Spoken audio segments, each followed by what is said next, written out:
Hello, everyone. I'm John Seroka again with Seroka Brand Development, co-moderator with Joe Dahleen of FirstClose, and welcome to our very special webinar today featuring some of the very best of the Mortgage Innovators Conference. But first, a message from our sponsor, Tavant. Headquartered in Santa Clara, California, Tavant is a digital products platform company that provides impactful results to its customers across North America, Europe, and Asia Pacific. Founded in 2000, the company employs over 2,500 people and is recognized as a top employer. In 2019, Tavant software products and solutions enabled 1 in every 4 mortgages in the United States. Think of that. Tavant's mortgage practices expertise reaches the top 13 of 20 banks and lenders across the United States. Tavant engineers solutions for 5 of the 6 MI companies and manages data engineering for 1 of 3 credit bureaus and 4 leading fintech realty firms. Tavant's deep domain experience is reflected in the products and solutions that have helped lenders and banks provide exceptional customer engagement. You are all going to be so happy you joined us today. We have some great speakers from some truly remarkable companies with us. I personally couldn't be more excited to have them here with us. So, to be sure, please write down all of your questions as we move through this webinar, because we're going to have a great Q&A session at the very end. But feel free to ask your questions whenever you want, and I'll probably just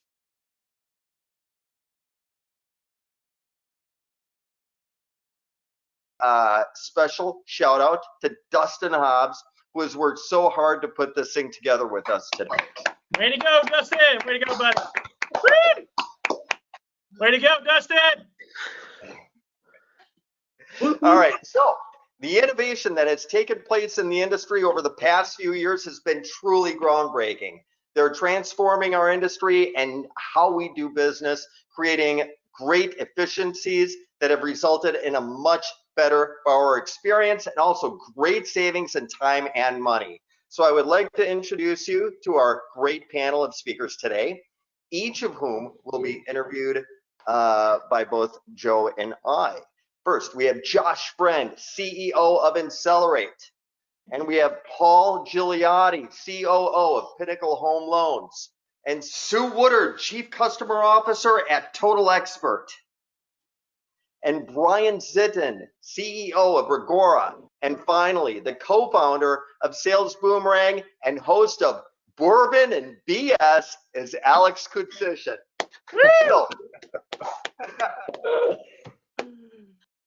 So we have some exciting people lined up today, so let's jump right into this. Over to you, Joe. All right, okay, excellent. Hey, thank you all for giving the heavy lifting there, John. I really appreciate all the opening and stuff. I'll take a little breath off you for a second. And thank you all for joining us and giving back. Like I said before we got a chance to do this, you know, it's great that you're giving back once again and sharing with all of your colleagues in the industry. And that's what our marketing and technology committee is all about. So I really appreciate that. And for all the money you spend with us, please. That's always great. So there's a lot of challenges for lenders. There's a lot of challenges for lenders today to adopt digital mortgage technology. So as we walk through our tech stack, what technology can we add to our stack that serves multi-purpose in your organization? Paul, I'll kick it over to you. Thanks, Joe. That's a huge question, and and this panel is so great for that because we all touch on that, right? That three-dimensional or that support that we're looking for in our tech stack being three-dimensional. I think what's really important to sit back and think about is when you're building out your tech stack and you're looking to create your tech stack, the purpose of that tech stack should not only be to drive innovation for a singular audience that you're bringing on the solution on for, but if you can take a look at your tech stack and a solution that provides or support that provides a solution and have a purpose of driving to multiple audiences, if you will, right? And so that's where I come with that three-dimensional. Yeah, so kind of multiple constituents within your organization, it sounds like. So it's not siloed just for one group. It's good for sales and maybe sales and operations together or something. Right, and at the end of the day, that experience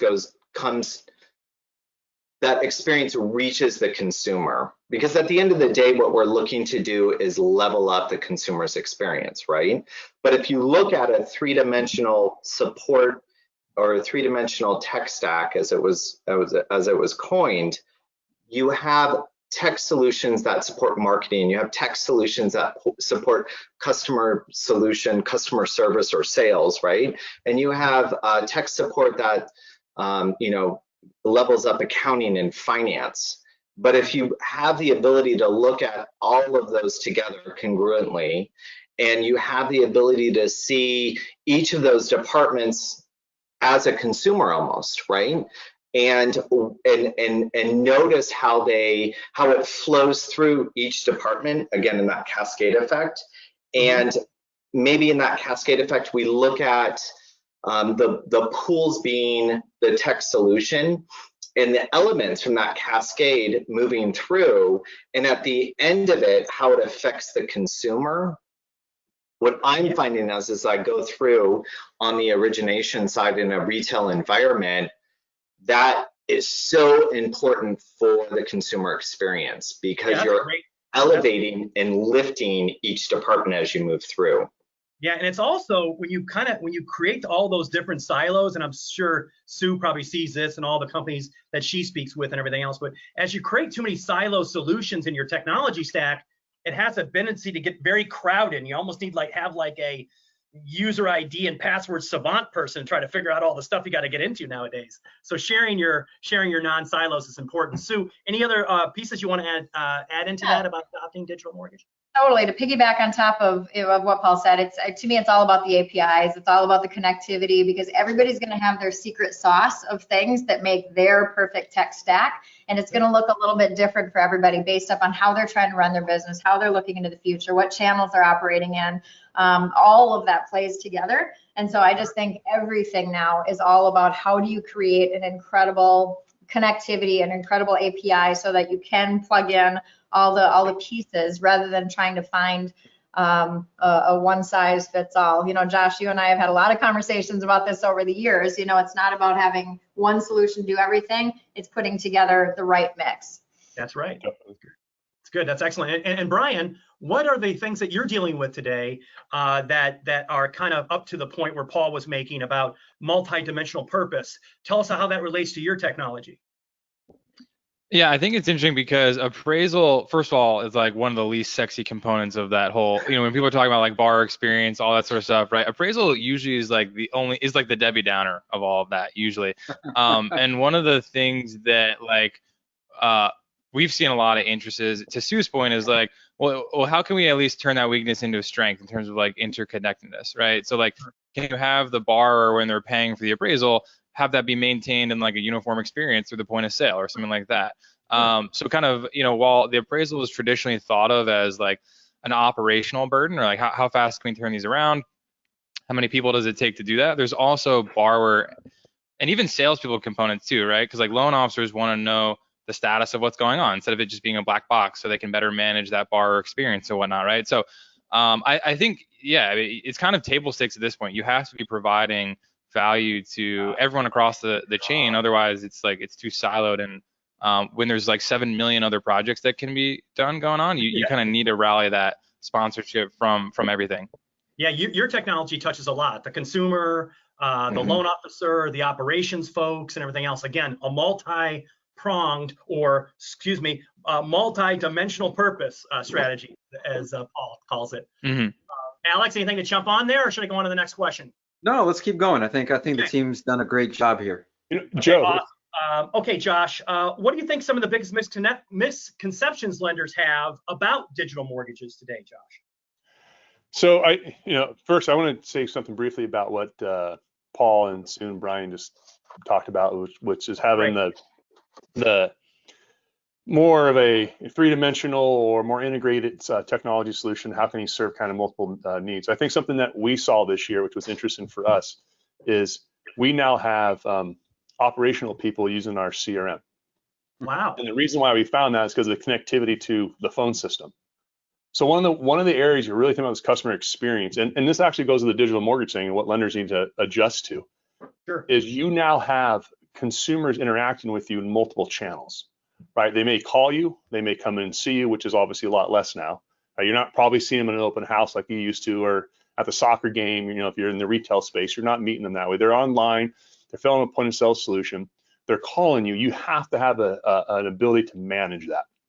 So for us, what we've seen is lenders who have like a handoff, you know, to Brian, to the customer experience, which is, I'm a processor. You know, a lot of our processors call the borrowers. Hey, Sure. Your appraisal came in, your loan's approved. Well, how can you manage and track that if you want to see the phone system? So that's what we've seen a lot, is integrate and actually seeing how did the processor call, did the loan officer call, alerting one another what's actually taking place. Excellent. Right, which is also updating your overall strategy with your borrowers. So you're not messaging them saying, gee, you know, John, Joe, I haven't seen you, I haven't spoken to you in a few days, or what's Sure. going on, and give us an update. And you just had a conversation with them the day before. Sure. So I think we having that interconnectivity, we've seen that where people are using the CRM inside the operational side now. Because Okay. managing that customer experience from the processor point of view, because the loan transaction doesn't stop once the loan officer gets the disclosures in and turns it into a process. And that's the beginning of the process. Right. Yeah.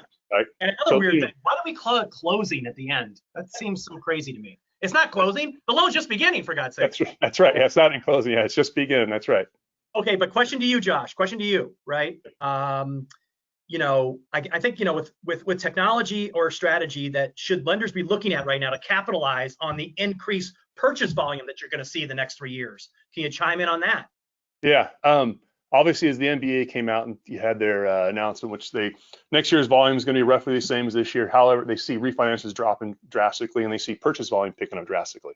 What we're seeing is this emergence, and everyone has to see, of online activity. Right? If I'm looking for a house now, I'm on Zillow looking at homes, I have an offer there, ask me about a mortgage, right? So all this stuff is right there at their fingertips.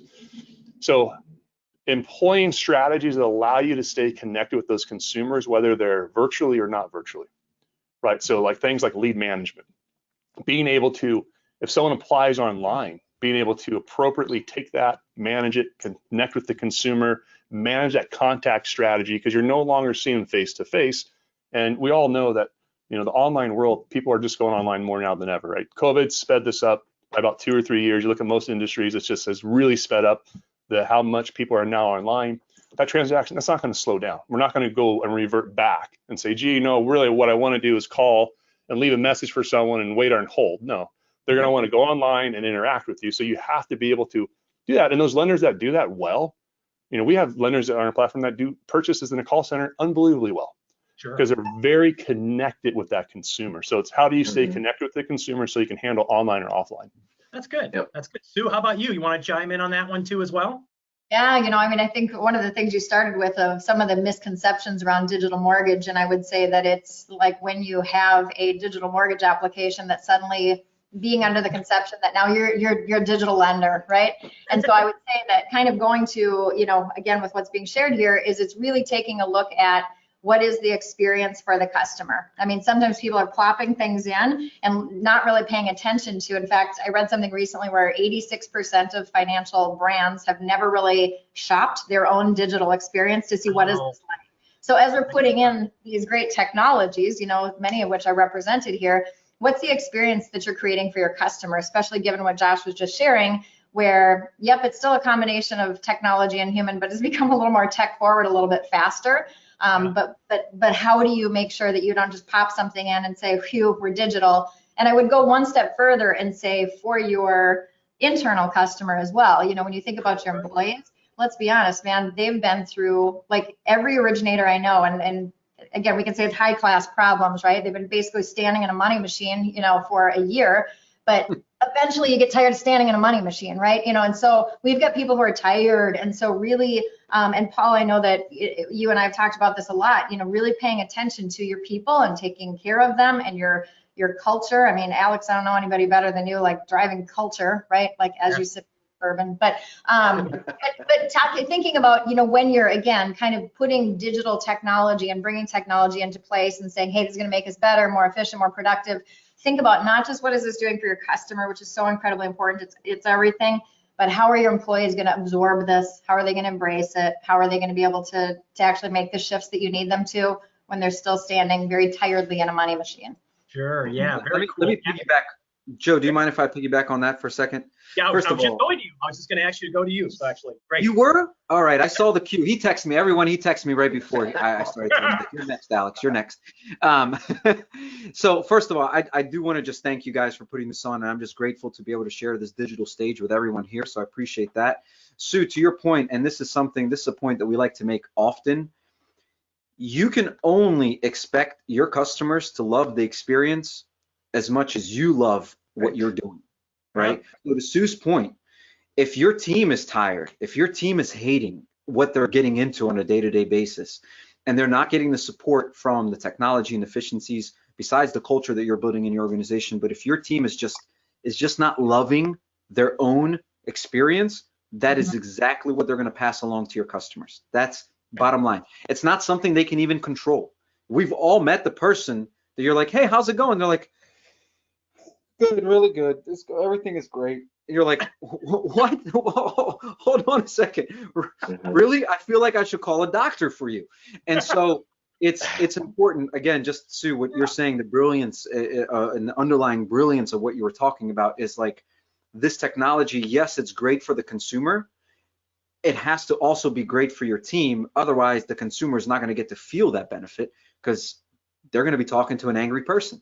Yep. And so, I just want to add to that. Everyone you see on the screen here helps the consumer, but you help the consumer through helping your team, right? That's your most important customer, is the person on your team. So I just wanted to add to that. So, Alex, that's such a good point.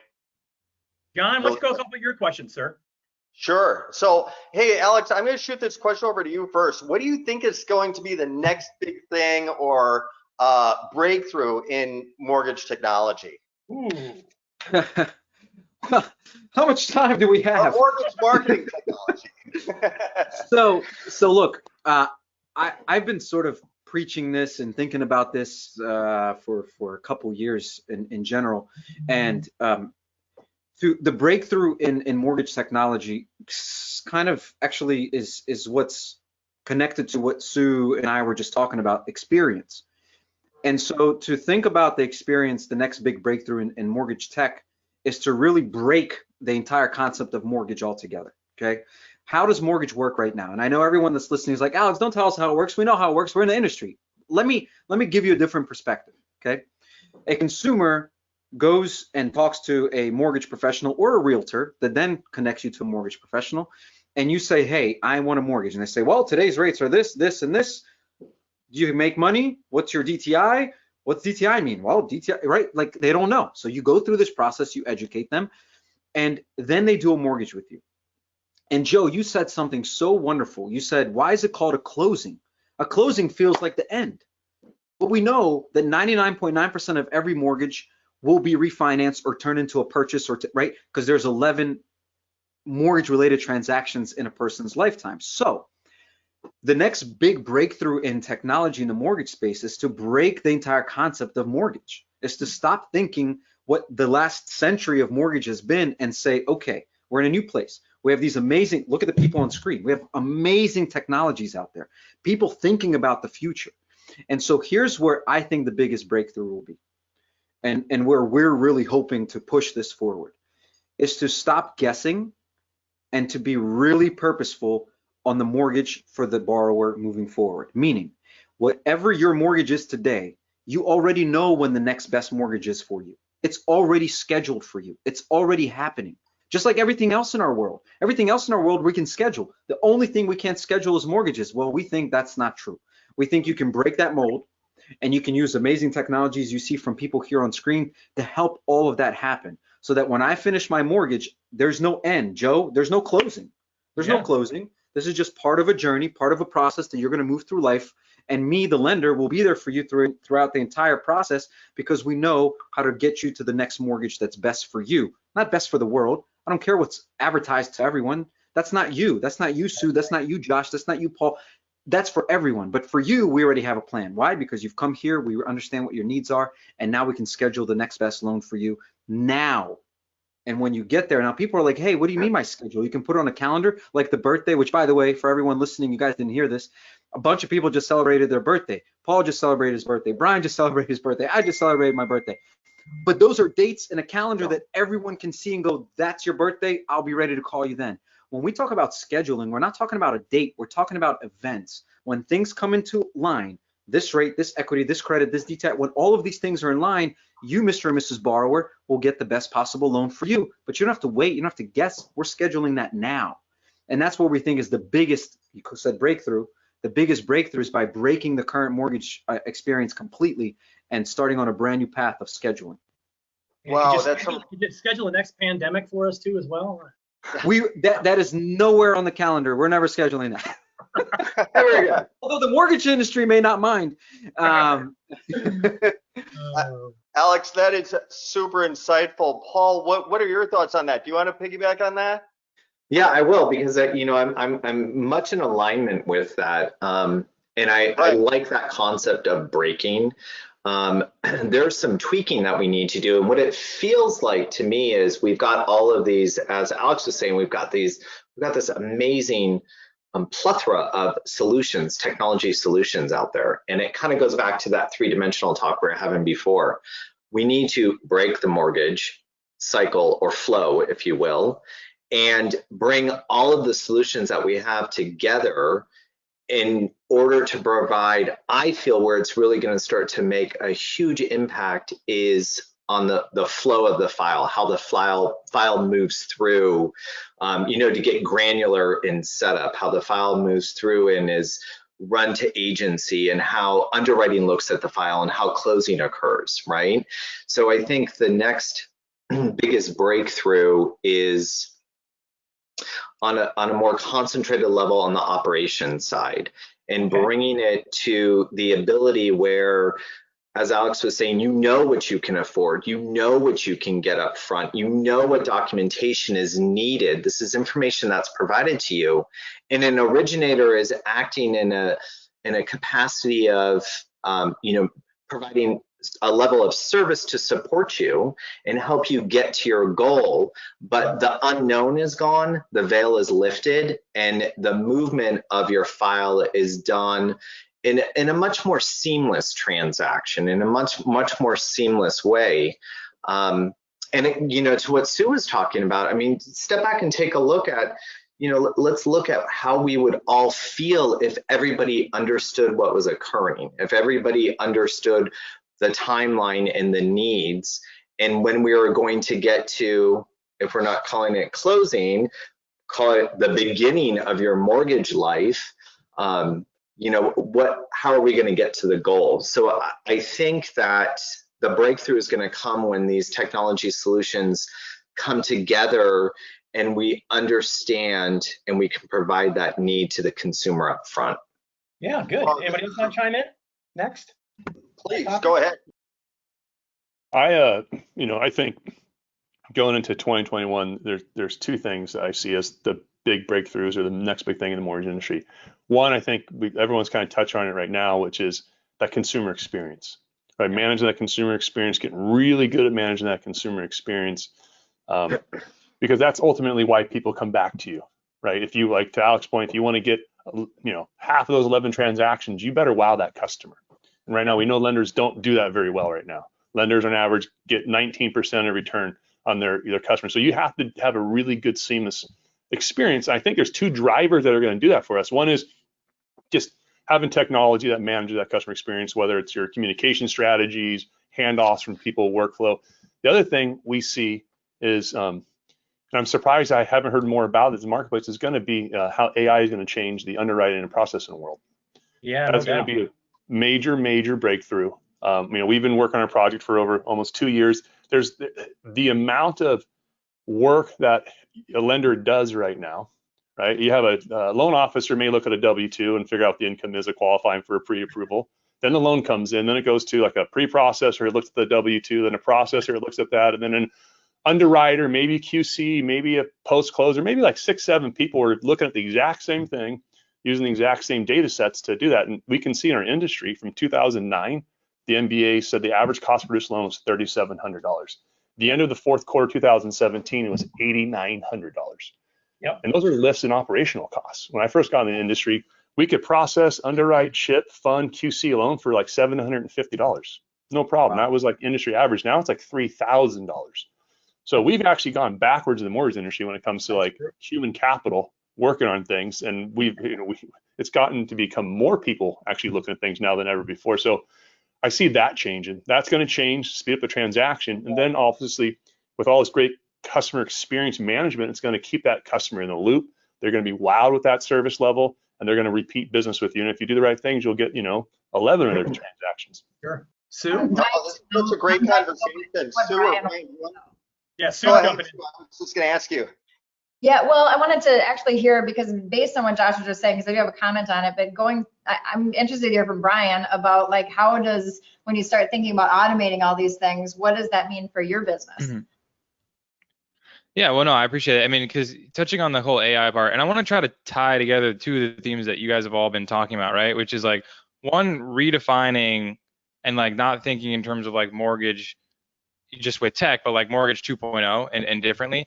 And also, like to Josh's point, the cost of origination has actually gone up. What I think is happening a little bit in the kind of early wave of fintech and all of that, people got the like shiny object syndrome and just try to stack more technology on, which doesn't actually necessarily make it better. And just it can actually make it more costly, although there's like more bells and whistles and whatnot. An example of like how not necessarily doing that in appraisal, but rethinking the way that it can be done entirely. This is how evaluation is going to evolve to more that AI-based approach in the future. Right now, it's very binary and rigid in terms of like, you either don't get an appraisal if there's a waiver, or you get a full appraisal, right? And the thought process is, all right, well, let's use kind of AI, machine learning, data aggregation, and kind of risk-based approach so that, let's say that why does the Texas ranch with 20 other identical Texas ranches with who have all sold recently, the borrower refied not too long ago, they have low credit risk, why does that need the same level of valuation underwriting scrutiny as the weird lakeside property in Maine, right? And so instead of taking 2 weeks or whatever to get an appraiser out there, can we not send, a gig economy style worker with a mobile app that is like going through the property and verifying, baseline conditions, and then that gets sent back to, big aggregated database like the GSEs have to sign off on it. And so now, you're using this kind of risk-based approach to what goes into the fulfillment of that mortgage. And so instead of having that kind of rigid approach for everything, kind of that data-driven exception-based flow. So I think that's where, in terms of like breakthroughs and all of that, it's going to be just a complete rethink of how some of these things get done in the first place. Brian, sorry to jump in real quick. Brian, do you ever see a situation, because of what you just said about an app, do you ever see a situation where the consumer walks around their own house and then you determine what the value is without having any person go in there? I do to some extent, and when people ask like, what's the vision of Reggora, I always say, hopefully we get valuation to the point of like kind of what Kelley Blue Book did for cars, right? Yeah. And so the problem is that you have like interested parties, like obviously that's where you start getting into a little bit of sketchy territory where, the person who's like trying to get the loan is the one also providing the underwriting information. So I think it's going to have to be a combination of, buy-in from the industry stakeholders and getting comfortable with a certain level of risk. And then also the technology catching up, so that there are things like computer vision that can determine the material conditions of the furniture and whatnot, geolocation tracking, fraud detection, stuff like that. It's going to take a while though, I just because of kind of the dynamics, but I do see a world where, look, if there's a low risk on the loan, which ultimately, what people care about is this going to foreclose and what are the consequences of that, and is this the right value, right? If you can kind of minimize that, through these other kind of underwriting criteria, then like, why not you do a reduced version of that, as long as you feel comfortable taking on that risk. So I think it's going to take a lot of collaboration to kind of establish that North Star, but I do see a world where people are getting valuations done in a day or two versus weeks. Yeah. Alex, we do that on the second mortgage side. We do instant evaluations and have the consumer go on through and take their own photos and send it back. And then we determine there, like he's saying, does the underwriter want to go further? Sue, I want to get your thoughts. Come on, jump in here. Well, it's, the thing, because I just absolutely agree with what's been said, but it's interesting when we start to talk about, artificial intelligence, because I think data is going to be, and what we do with it and really acting on it is going to be the next big thing, but we're still so far away. I think, just in the financial services industry in general, you think about all of the data that's out there, and this is one of the things I love about Sales Boomerang, Alex, is that, you're actually taking that data and then teeing up those triggers so that you're not, passively sitting there waiting for somebody to get in touch with you. You're actually reading those tea leaves and saying, hey, here's the opportunity.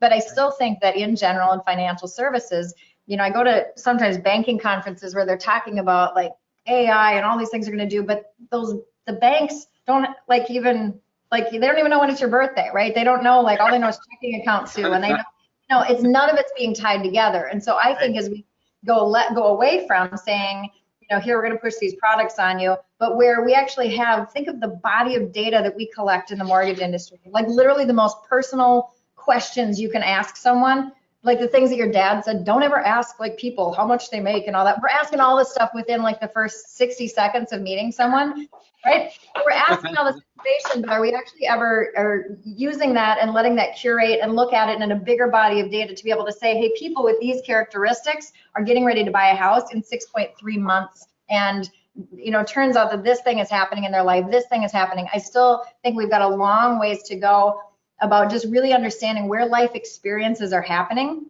Going to Alex's point about kind of breaking the mold of knowing what's happening in their life, and then how does their mortgage need to evolve to go along with them on that ride, and us being able to look at that and deliver that education and that information and contact rather than sitting back and hoping the phone rings, right? I still, that's the next big thing, but I think we got a ways to go.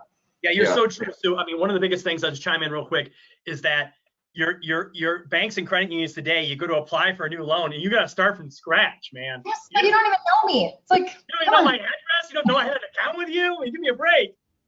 Yep. Oh, it's hilarious.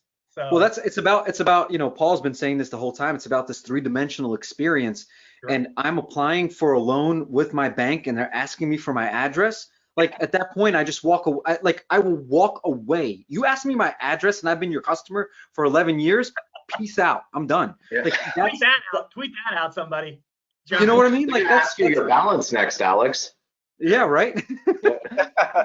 What I heard from you, Sue, that I love so much was, as you were talking, Sue, the word that I got was fluidity. Your mortgage, and to tail off of what you said, Alex, your mortgage needs to be fluid with you as you're going through your life, and to be there and go and have that level of fluidity that can move with you, with your, what's going on. You've got a kid that's 18. Is that kid, are you going to need cash for education? You just applied for permits and permit on your home was just issued. Do you need cash for that? Let me help you. Right. Even further than that. I had a question. You can completely automate. Sorry, Brian. You can completely automate that. Just imagine for a minute knowing how much equity you have in your house, and I have a loan with the same bank. The bank sees the equity and says, hey, based on the way the values of the property, we will move the equity that you already have to pay off your loan. You don't have to do it. There's no manual labor. You have $38,000 in equity in your home. You owe $16,000 on your car that's with us. We're just going to move that equity, pay off the car. You don't have any more car payment because we know the value of your home is going to continue to rise at 1.23% a year, whatever it is, right? And so it's that kind of, when you talk about three-dimensional, that's the kind of three-dimensional, not the predictable step-by-step, but I'm talking about things happening to parts of your life that you didn't expect them to connect, but they should be connected because they are. They're financially connected. Yep. Okay. All right, Brian, I think you had a question. Sorry. I'm in, Brian. Yeah, well, I had a question for Sue, all of you are kind of more on the sales side than me, but building off the whole data fluidity part, one of the scary thoughts that I got from that, if anyone was, and I know there was a Gen Z question too. One of the scary things that I wonder about is you have TikTok, you have Facebook that's getting an unreal amount of data on all of our people. Are people going to be scared when Zuckerberg is recommending, hey, you should be getting a mortgage now? Or do you think people are going to be, more open with their data in that regard? Or do you think it goes the opposite course where maybe they actually don't want that aggressive of kind of recommendations in that regard? I'll tell you my opinion first is that I think the Gen Zs, if we want to shift to that topic, won't be. And I think for so many people, it's already all out there. I mean, somebody my age, I'm on the other side of the wrong side of 50, the right side of 50. I'm going to choose. There's no right and wrong, Sue. Right? But it's for one thing, it's all out there. So now I can try to say, okay, now I got to be more careful and use different browsers so that, because the data piece is a scary thing. I tend to think for this generation of all the next home buyers coming in, the Gen Zs, the millennials, I think they embrace it. They're like, oh, I love the fact, and we could, there's a whole avenue of things they talk about with this, but I love the fact my phone is serving up to me these things that, that tends to be for Gen Z something that they actually like. They like that their stuff is out there. They're not going, gosh, should I put my social security number in here? Like somebody, my age or my parents' age might kind of question. So I tend to think we're already there. I agree with you. Yeah, I agree. In this, if you might jump in for a quick second, which is to Sue, to your point, if we look at consumers, they will trade privacy for security and convenience every day. Mm-hmm. Right. So I was in 2000 involved in the wireless internet, when the internet came out on the cell phones, and I was working with a company who was trying to sell batteries that had a GPS in the battery so that when someone was on the phone, they could hit the button and tell the website where they're at, because no consumer would want to have a GPS on the phone all the time, because that's just too crazy, and no one wants that, So you put it in the battery so you can control when it tells you where you're at. Well, let's fast forward, a handful of years. Everyone, I get on my phone and says, hey, your drive home is 15 minutes. I love that. I don't think about that. Wow, that means it knows where I'm at. I like the fact that it's helping me become convenient. So people will give up privacy for, convenience, or security all the time. That's a great point. And look, let's just be fair, guys. We have been programmed to think that our information is so important that we have to protect it. And it comes from the attacks, the hackers, the people that want to use your information maliciously. So we want to protect all of it in case to protect ourselves from that one attack. And so to Josh's point, to Sue's point, to John's agreeing with this, we have been programmed to think that our information is so important that we should not let anyone have it. And the Gen Z population, look, let's not even go about Gen Z. My parents, who about 10 years ago fought this, right? They would tell me all the time, make sure you don't have your phone with you all the time. Try to use cash as much as possible. Don't be on the grid, blah, blah, blah. They just came back from actually like a year and a half ago, not just, but like a year and a half ago, they traveled around Asia, and they came back and they're like, that's the future. Nobody has cash. Nobody carries things around. Like things are purchased all, like they'll walk in and their phone is scanned and whatever they buy, it's scanned for them. And they're like, it's awesome. And it reminds them of what they bought last time so they don't forget to buy it this time. And my parents told me this, and these do not be on the grid, okay? And so to your point, Sue, to everyone, I think, Brian, I would love to hear your opinion on this. I not only do I think it's okay, but I think it's going to be encouraged. If Mark Zuckerberg tells me it's time to do a mortgage, he might know better than me that it's time to do a mortgage, right? So I'm okay with it. A little bit, I gotta tell you, bro. Yeah. Brian, what do you think? You asked the question. I want to hear your thoughts. No, I agree with you guys. I'm 1 year away from Gen Z, so I'm still in that millennial category. But I mean, I think you're right. I mean, if you think about kind of other areas of tech like Uber and Airbnb, it used to be like, I'm not gonna get in a stranger's car, or I'm not gonna stay in the stranger's house or anything. And then now that's like the norm. It's like so kind of like people don't even think about it anymore. So it's like, why would that not happen in mortgage, I guess? Brian, so not only is it the norm, so yeah, I think when a stranger is 5 minutes late to pick you up, just to let you know. Yeah, right. No, yeah, you're right. Yeah, sorry, I interrupted you, Brian. Go ahead. Sorry. This on-demand technology really. No, I think you're right. Now we're saying, where is it? Why is he late? It's like, hold on. Yes. The old days, you couldn't do anything about that. Okay, last question, because time check, everybody. I want to get some questions from the group coming back. But so everybody talks about how to capture millennials, right? We were just talking about that. And talking about capturing Gen Z. So what are forward-thinking companies doing to act upon trying to attract these Gen Z millennials, lower millennials, Gen Zs? Anybody? I think we all just kind of hit on it. It's a great time for the question, but I think we all hit on it. The idea is this: me as a Gen Z or a millennial, I want to do what I love to do. That's all I want to do. And all the things I have to do tell me about them, right? Just tell me when I have to do them. Other than that, let me just do what I want to do. I want to be out. I was just came back from Denver. I spent 7 days in Denver. And what we saw was remarkable. We saw people of all ages enjoying their life. They're outside for walks. They're taking their dogs out. They're eating out.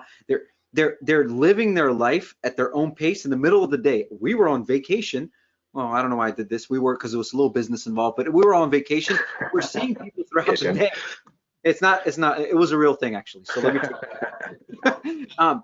So we're in the middle of the day walking around doing our thing, but we're seeing all these other people doing that. And it's like, it was refreshing. It was nice. People were just enjoying themselves. And so, you know, why I bring that up is to attract Gen Z customers is exactly what we just talked about. Take out the need to think about what you have to do. Take care of that. Serve it up on a platter and say, look, based on everything we know about you, Mr. or Mrs. Customer, this is the best route for you. Not for your neighbor, not for your brother, not for your sister, not for your friend, for you. This is what we recommend for you. Now you are an adult, you make your own choice, but this is the recommendation. By the way, 83 people today made this decision that are very similar to you, right? I want that. I want that social currency because I want to make sure I'm not the only one making this decision. So fill me in with that information too. But that right there, Gen Z and then you want to be able to just serve up exactly what they need so they can do what they want on their own.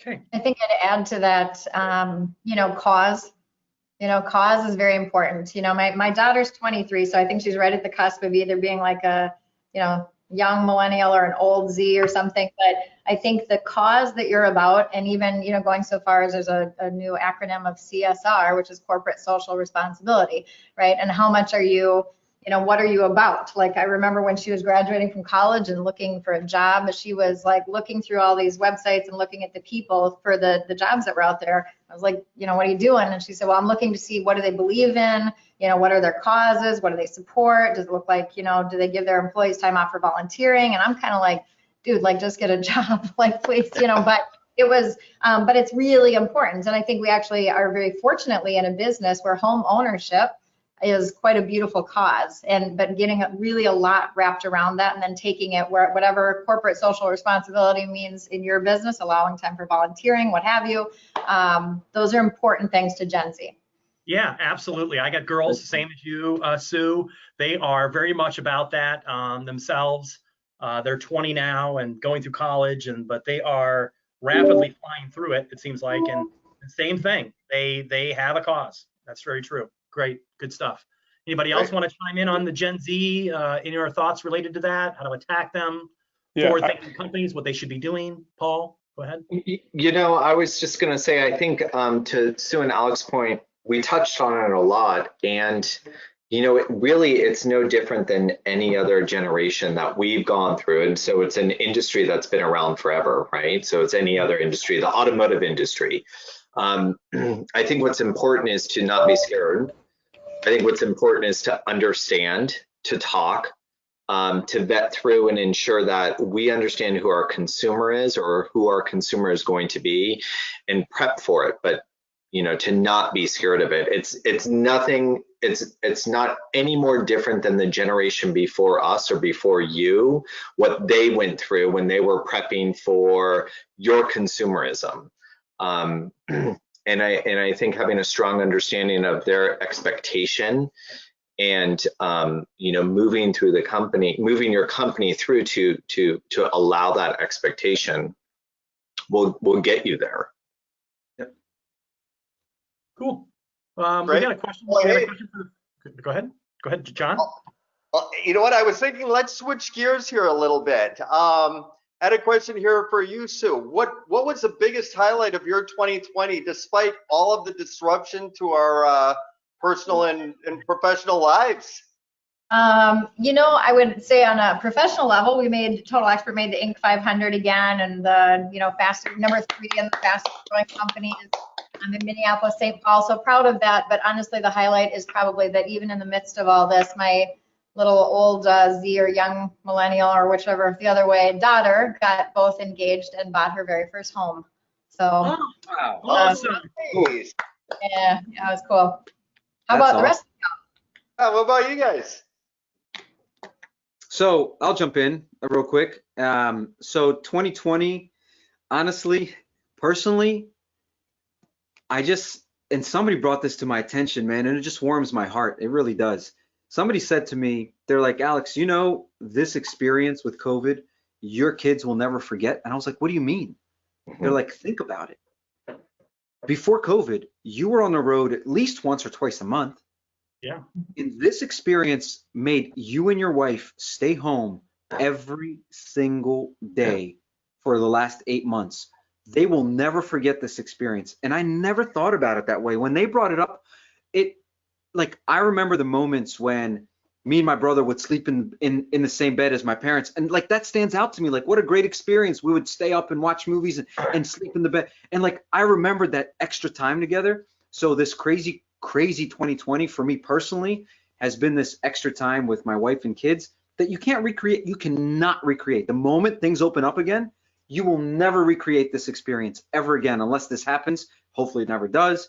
But unless this happens again, you will never have an experience where you're forced to stay together for the amount of time that we stay together. That's on a personal level. On a business level, I'm just so grateful for the team we have and the partners we have. Like the way everyone's come together digitally to help each other and work together and nice. Grow. And we've been able to go fully remote, and we're never going back from that unless something changes. I think that's been the best win for the business side, is the remote and the way that we've gotten closer. We're further apart, but we're closer together, if that makes sense. Yeah. So, That makes I think that's important. It's 2020, the pandemic, whatever this year has been, is for me, it's been about growth on all aspects. To me, I try to live as much of an integrated life as possible. I cannot tell you guys how absolutely jaw-dropping amazing it was to sit in my 5-year-old's Zoom classes with him and literally see him write his first sentence. Wow. Or understand that it's September and how to spell it, and it's Monday, Tuesday, Wednesday. Like, I mean, that's my whole purpose, right? That to ensure people grow and they're successful, and to just experience that with him. Like you're saying, Alex, be there every day. Like, I would have never saw that. Like, he would have been in his kindergarten class, and his teacher or his classmate would have seen that. And to have that opportunity was really eye-opening, and really remind you of, you said it best, Alex, you're coming closer together even though you're apart. And really, that's what it's been about. I mean, we've this year alone as a family, we've put in these traditions that we're holding and loving, movie night, and every other weekend a kid gets to pick where they want to go. And I'm taking that to work. We're doing a lot of fun stuff thanks to Alex. We did like a painting party. We're doing yoga. It's about this concept of evolving with this integrative life, because from where I sit, this pandemic has changed us. Regardless of when shelter in place goes away, regardless of a vaccination, we have all changed. We've been rebranded, and we're rethinking how the world moves, how it goes round. And when this is all over, we're going to have some, deep instilled ideas and theories. And I think it's going to be about integration. It's going to be about our true authenticity, who we really are, and bringing that to work and bringing that home. So to me, it's been a pretty amazing year. Nice. Josh, how about you? Yeah, I think, basically one of the things that for this year, which has been unique, which is just that we have had this chance to actually spend more quality time with people that we care about. That's been definitely different. I mean, that's helping my daughter with some schoolwork, helping the kids, around the house, doing new family traditions. We had, dance night, the Zoom party, dance night at the house with all the, cousins and, that kind of stuff, like fun things. Those have been, that's been unique. We won't ever get time like this back again. There's no doubt. And professionally, luckily, all this did in art for us is sped up the lender's need and desire to have lead management and actually deploy technology, which for us as a company, I think we're now over 200% growth this year. So we've been just growing absolutely rapidly, which has been fantastic for us in this industry. So we're really excited about that. I think COVID has been a marker of doing that. And then one last thing I'll say personally and professionally, and as I was setting up this morning, I've learned a new skill set. It's called lighting. I have a couple of lights sitting in front of me, and I've now figured out how to try to adjust my little webcam here and get the light so I don't see shadows. So I've learned a new skill, and so cool. that I've enjoyed that as well. Awesome. Makes me think about my own lighting. Brian, go ahead.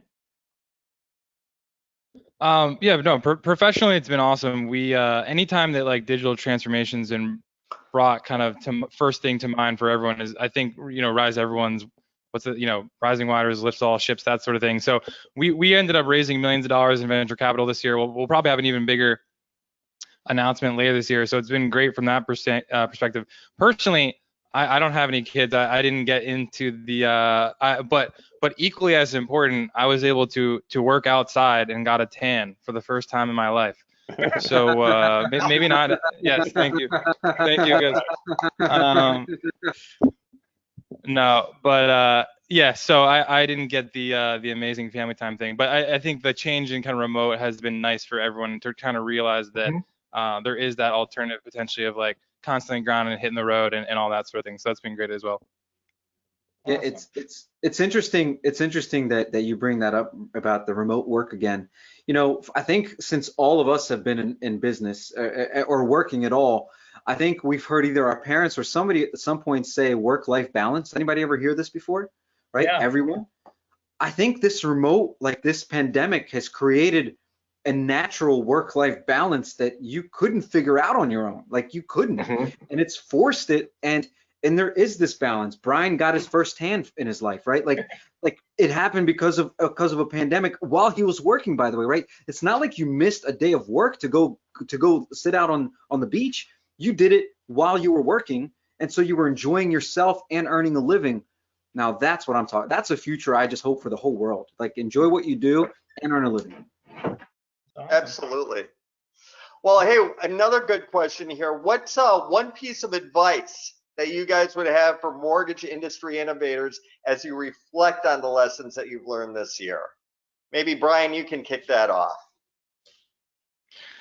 Yeah, I think maybe this isn't like a super glorious answer, but like I think what on the trend of like digital transformation and all that sort of thing, I think that what's going to be super important that we learned about is like doing a really, really good job with obviously the technology and the product and stuff, but change management specifically, in terms of like being able to, like the technology isn't good if the users aren't happy about it, don't know how to use it, and there's not a smooth kind of rollout for it, right? So I think for us, that's been a huge focus and improvement for us in terms of like, all right, it's great if you can deliver the future, but can you actually like make it smooth and happen? So I think a huge emphasis on change management and kind of dedicated resources to that from lenders was a big takeaway. Excellent. Huge. Right. Anybody else want to weigh in on that? So we're talking about some advice based on what we've learned. Yeah. I mean, I think a piece of advice that you'd have for mortgage industry innovators as you reflect on your lessons from that you've learned over the course of the year. I mean, look, it's we've been circling around this and talking about this. Experience is number one, right? Culture number two, like that's all married together. What we've learned from this, from the pandemic and 2020, the crazy year that's been going on, is we focus on experiences, right? And the rest is kind of secondary. Where as an organization, let's not talk about customer side. I'm talking about internally, because very early on in this conversation, Sue had mentioned this. It's about making your team love what they're doing so that the customers can feel that. And so our core focus, what we learned from this, is having our team love doing what they're doing from home. We're focused on making their experience at home as great as possible. We're doing a lot of virtual events together. We're just constantly thinking of what can we do. Paul mentioned it. They had a paint party with the team. We did. That's the kind of things we're constantly thinking about, bringing teams together, using virtual to bring each other together so that they feel great. They look forward to coming in and opening up their computer and on the big by the way, it's a worldwide stage. When you can work from your computer, you can touch every corner of the globe, which is weird because there's no corners on a globe, but every part of the world from your computer. And it's like, we want people to look forward to opening up their laptops and being like, let's go. Like something exciting is going to happen today. And so what we learned from that is that creating that experience, even at home, where you don't have to go into an office or travel somewhere. Right. John, I'll jump in there. I would say one of the things that, a real quick tip is, we've talked about this, we're really been discussing is the experience of the consumer, right? Because ultimately a mortgage is a mortgage is a mortgage. It's a commodity. So really the differentiator is your experience that you can give to your customer. That's how you can differentiate yourself, right? A Fannie Mae 2.5% with 1 point loan from company A versus company B, same thing. So it's the managing the experience. And with that, what I'd say is shop yourself. Go apply for a mortgage with yourself. If you have a toll-free number on your website, call that number, see what happens. If you have an apply now, see what happens. If you have a email me at this email address, get more info. Do all those transactions that you have of ways to get in your business and understand what that looks like. And lenders are going to be very surprised when we've done this 4 years. We've done it with over 4,000 lenders. Over half of lenders don't even respond to an online inquiry still. Yeah. So shop yourself. So go and shop yourself, see what that experience is, because then you can fix it. You might find some holes. You might go, oh, wow, I didn't realize that right here, no one calls me for 2 weeks, or wait, they asked me for the same thing 4 times. Why would I ask my customer for the same disclosure 4 times? And you realize it's because processing has an issue with whatever it is, and you have to fix something, root cause, and make the experience better. So shop yourself and see what that looks like. Excellent. The only thing I'd add to that is it's all about execution, right? Like, so people have been sitting on this for an hour, hopefully you've gotten some great things out of it, but what are you going to go do, right? Like I think about at the beginning of this, oh my God, people were I'm going to train to run a marathon. I'm going to learn Spanish. I'm going to they had all these things, but I wonder how many people executed on those things. You definitely had time, but did you execute? And so, that to me is everything. People can doubt what you say, but they can't doubt what you actually go do. So grab the nuggets out of this and, execute, make it happen. That's a great ending for sure. I love it. Right. Well, hey, look, thank you all very much for participating in this panel. It's been really insightful. You guys are all stars.